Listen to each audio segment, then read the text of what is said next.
Hey guys, Carly Larson here with the Yes Lifestyle, bringing you a video today to help you open up and loosen and mobilize those tight hip joints. So join me here. We're gonna lie on your back, hug one knee in, but don't focus on the hug so much as relaxing the low back. Sink your femur, your bone of your thigh, into the hip socket.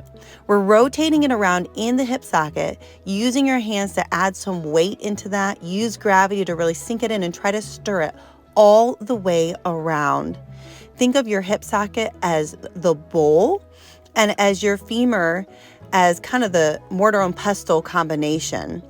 You can also use a towel, as I held up here for you. This may help give you a bigger range of motion, give you a little bit more weight into the end of the femur as you sink that in and try to stir it all the way around. Hands work, my preference personally is using a towel. I find I get a greater range of motion, a little more weight to really sink that in. Another visualization you can use is stirring taffy. Whatever you're thinking, however you're focusing on this, really just try to think of sinking it in, get a full circular fluid movement. You may find some catch points, just try to roll through those and sink into that. And then relax away. For our next move, we're gonna do some knee glides. So again, mobilizing, rotating through that hip socket. Slide the foot in, drop the knee out to the side as far as you can before sliding that foot away.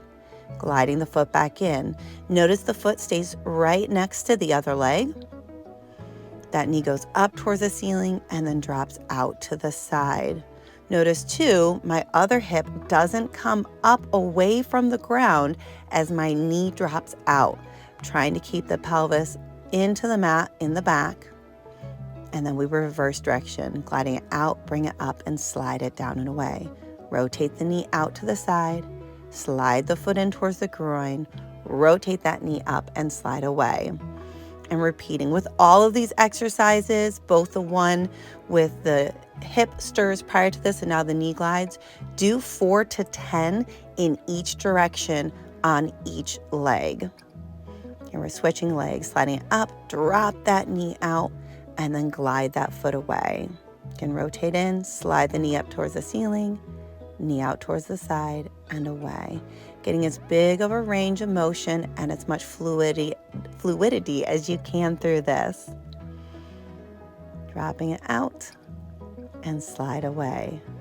And then again, we're going to reverse, go the other direction. Roll the knee out to the side, glide that foot in, the knee goes towards the side wall, comes up towards the ceiling, and slide it away to repeat.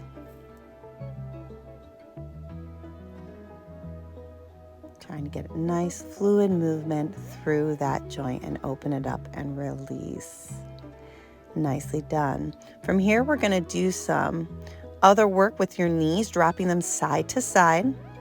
So a little low back rotation and release here, and also mobilizing those hips, gently getting those joints moving. If the hips come up off the ground, that's normal here and that's okay. Just try to get that side to side movement going, dropping both knees to the same side and then the other.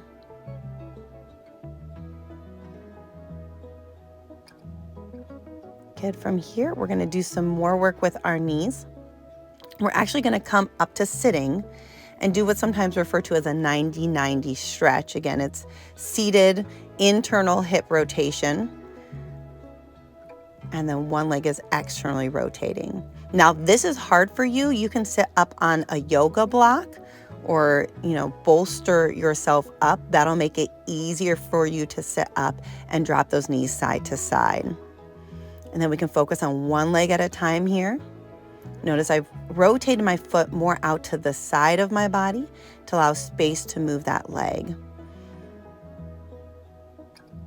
So that foot's out at least a 45, not quite a 90-degree angle from the body to allow that knee to drop in. So this is an internal rotation, just working that.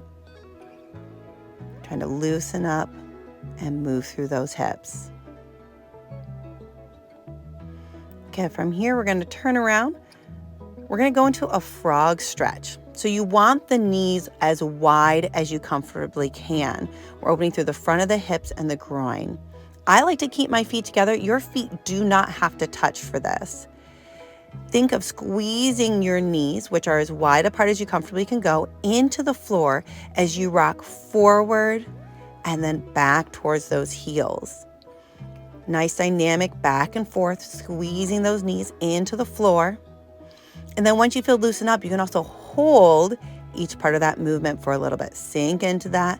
Let gravity help take you into this. You've added the weight of your body and gravity now to these hip opening movements. Take advantage of that. And then, of course, you can go back into some dynamic back and forth and stop and hold and kind of flow in between those two modes of stretching and opening. We're going to come back to sitting now. Feet out in front of you for a butterfly stretch. So pulsing those legs up and down, getting some nice movement here.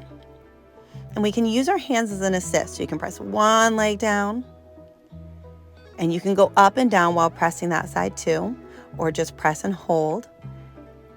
Find where you're comfortable. Sometimes it's easier to press one leg down than both, but you can press both down simultaneously. And of course, if you have enough flexibility and you can lean forward into it, however far you can lean forward into it, get a little forward fold. We'll deepen and open that up even more as we've warmed up those hips. Crossing the legs now, we're going to do a seated flexion and extension. So we're scooping, tucking that tailbone under, and then extending. Tailbone goes out, eyes and heart forward, arching the back. Scoop, tuck the tail under, rounding the back, and then extending tailbone out, eyes and heart forward. I'm going to rotate to the side here for you so you can see what that looks like from a side view. Again, tailbone out, shoulders back, and then tuck the tailbone under and round forward. So think of really moving your low back, moving that pelvis, flexing and extending. Here's your flexion, here's your extension, tailbone out, eyes up, chest forward. Focus on chest up, tailbone out, and then tuck the tail under and really round that back. Now, in addition to the front to back, which I'll show you a couple more times here, we can also go side to side. Think of shifting the hips shifting the ribs over the hips as you go side to side. So you're just shifting that rib cage left to right, keeping both hips down, left to right. And then we can go all directions. So forward, side, back, side. Extend forward, going to your side, back, side, and extend, hitting all 4 points on that circle in reverse. Again, extending to the side, back, and side. Extending, side, scoop, round back, tuck that tailbone, and side.